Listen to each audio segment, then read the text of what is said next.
You've been doing this 10 years. You just had your 10-year celebration. Can you share with us in general, with your art background, in general, what you've seen over those 10 years with the results of military service and transitioning, and what the art has, what you've seen it do beneficially? So this, for me, started out because I was doing a research as an undergrad on a guy named Glenn Lukens, and he taught at USC in the 50s, and he was actually going to the VA hospital and finding catatonic veterans and saying, hey, you know, and he'd get them into the ceramics lab and give them a table and some clay.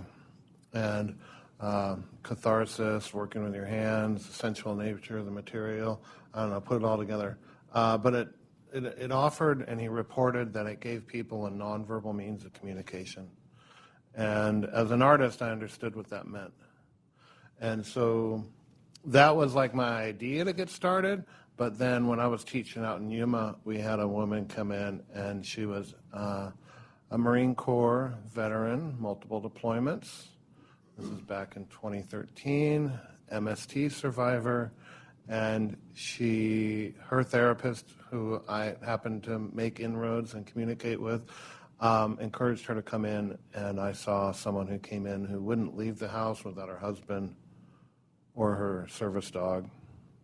And then she started coming in with just her and the service dog, and about a year later, she was coming in, and then she goes, Mr. Dilley, is it okay if I come in here all the time? And of course, I'm like, yeah, of course, you know, anytime that I'm here, we got these hours, anytime you want to be here. So then she started coming in, and she was engaging on her own terms in the process, in the material, on her own investigation. And she told me later that when she first came in, she was being prescribed 18 different medicines.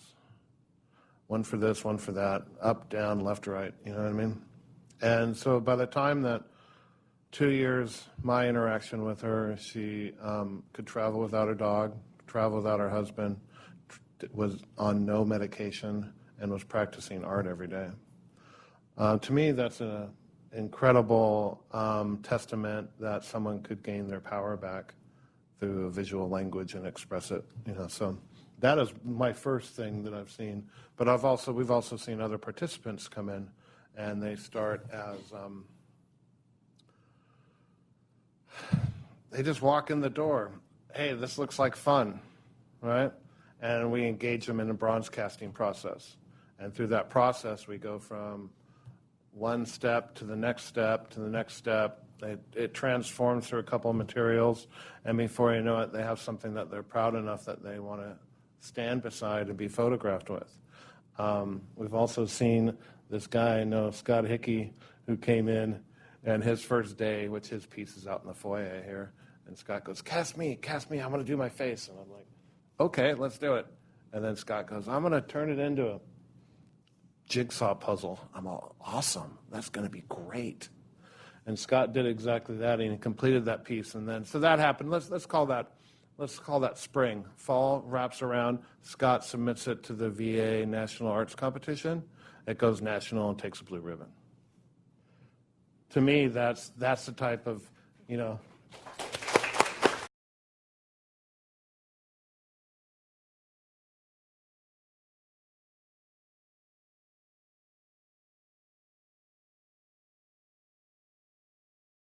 How can organizations promote discussion, talking about life experience and shared connections that they may have?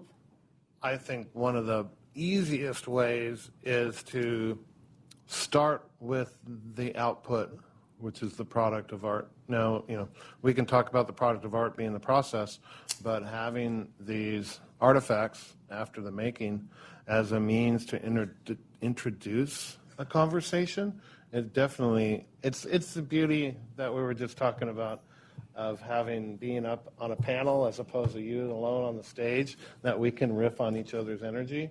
But the artwork is that, you know, is a really easy way to start a conversation. And, you know, art display, art exhibit, that might have a chance where you have an artist, regardless of their standing, right? Let's just call them an artist, right? And they talk to someone else. And that's the beginning of all community, I think. So I think for me, that is like a very easy way to get it started. So it's a good thing we're here today. Yes, Yeah, absolutely. Veteran, disabled veteran, artist, and now VETART instructor. Help us understand the different stages that you've gone through to get where you are today. All right. Like I said briefly earlier, I was born and raised in upstate New York, and I've always been involved with art. It was something that just came natural to me, I guess. I remember I was probably kindergarten, and I was trying to draw a tow truck that was in front of our house, helping a broken down car. Like any little kid would draw the wheels and the line above it. And my sister pointed out to me, she's like, no, you got to kind of draw what you see. So if you think about how a wheel sits inside of a car, the wheel well goes up around it. So on that day, I actually learned how to see. So I was probably 4 or 5 years old, and you couldn't stop me at that point. I was drawing all the time. Anything I get my hands on to draw or paint, create. Cardboard boxes were like my favorite toys growing up, making forts and houses out of them. And then moving around a little bit, and I was probably in 2nd or 3rd grade at the time, and we moved to upstate town called Vestal, New York. And it was summertime, I didn't know anybody, and I hear this loud buzzing noises, from a few houses down. And being the little inquisitive kid that I was, I just popped myself in this old guy's workshop, Mr. Coker. And he was a fine woodworker. So he brought me into his shop and basically taught me what all the tools are about, the whole process. I wasn't really making anything then, but I was learning. And I spent all my summers there for like probably 3 or 4 or 5 summers. So I was introduced very young. And then I was lucky enough to also have the arts and trades when I was in school. I just turned 50, so to give you an idea, this is back in the 70s and 80s, having all the wood shop and metal shop and art classes and theater classes and all that. So I was involved with anything I could possibly get my hands on. I must have taken my mom's vacuum cleaners apart a million times, just hide the tools, whatever. And that kind of geared me towards what I wanted to do, but I didn't really know what I wanted to do, In high school, I was still creating art, and then, of course, the counselors and stuff like that are like, oh, just go into graphic design, and that isn't what I wanted to do. I didn't want to sit behind a computer and create like that. I wanted to be a fine artist, and I had no clue on how to do it. So that was kind of like a grasp, for a hope. I joined the Army after high school, and I did 4 years in, and like I said, I was in an aviation unit flying helicopters at the age of 18 or 19 years old, Fort Carson, Colorado. And while I was in a couple different things called repairing utilities, so I was involved with like doing the maintenance on our buildings and being in the wood shop, doing stuff like that. I helped design our battalion coin, our battalion patches. I did memorials while I was in for fallen soldiers. I was always participating in it one way or another. Got out of the military, and I was married, and I went through a couple divorces, so it was really rough on me, and working in restaurants and all that, but I was still trying to produce art. Went back to college after trade school, where I learned how to use lathes and mills and precision tool making, which kind of was another part in my toolbox.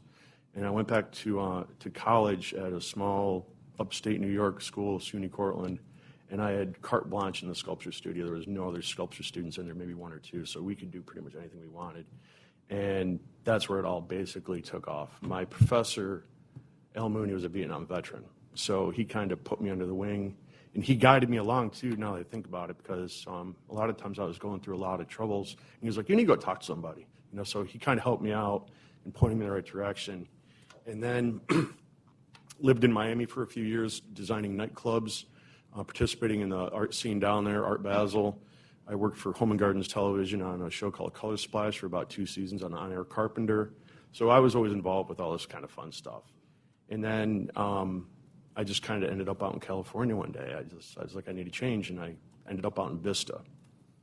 And I was working for a trade show company, and I ended up losing my job. And at the time, I found out about this foundry up in Fallbrook, and I was like, really, a foundry? And they're like, yeah, you can go up there and work. And I go, I can go up and do my own work in a foundry? Like, yeah. And I go, that's unheard of.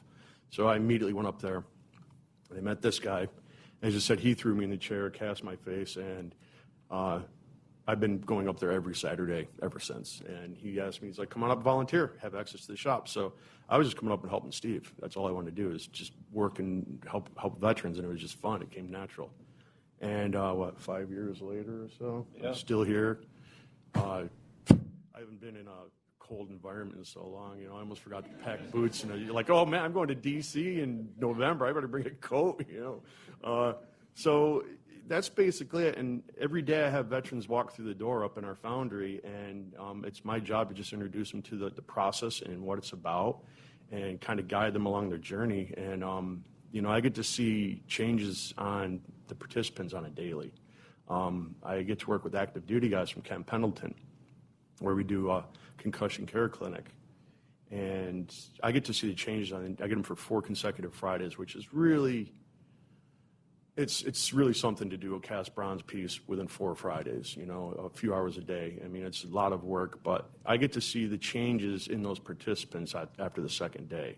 This is a very abstract form of what we do, and once they realize it, these smiles start coming out of their faces, and the lights turn on, and they're like, I want to come up here and do more. I'll have these participants do 3 or 4 pieces, and it's all about encouraging them to apply themselves, and then they realize that, wow, I can do something other than what I've been doing for the last 30 years of my life, because I ask a lot of these active duty veterans and stuff, and they don't have any shop experience. They didn't get the high school tech school classes and stuff like that I did. So being put into that position that I'm in, being able to engage veterans in active duty and show them that there's other things that they can do, and get back to the community and open up terms of discussion, it's a real gift. And There's an artist whose piece is, I think it's on the far side down here, and his name is Reggie Green. Reggie. He was a participant that came. Yep. He's kind of following your footsteps. Yep. So when you look at Reggie and you see where he was to where he is now and where he's going, what propels him forward?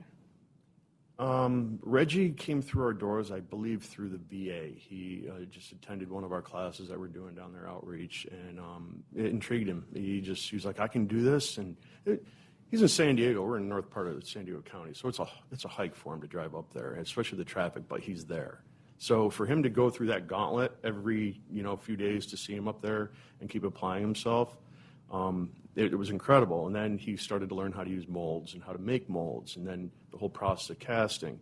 And it's like his addiction now. That's all he wants to do. And then we opened up a ceramics lab and a glass casting lab, so now he's down there. So he's kind of splitting up time between where I was up at the foundry and down there, and I kind of bothered by it, but it's okay. Competitive. Very. Extremely. Most artists are competitive. They won't admit it, but they are. So to see Reggie start from where he was and using art for, just like a bit of an outlet, and now he's doing it all the time, and now he has work here, and he showed in quite a few shows now. I actually have been pushing him to show in a couple local art shows in San Diego County, and he's definitely applying himself. Applying and becoming an active part of the community. Oh, yeah. Where previously. Oh, yeah, he's volunteering. Yeah. He's actually going in and doing the casting classes. So our participants come in and we'll do a life casting where you have to take a total stranger, lay him back in a chair and put Elgin on their face and plaster bandage, and you have to have absolute trust with this person. And a lot of people are not going to be okay with that.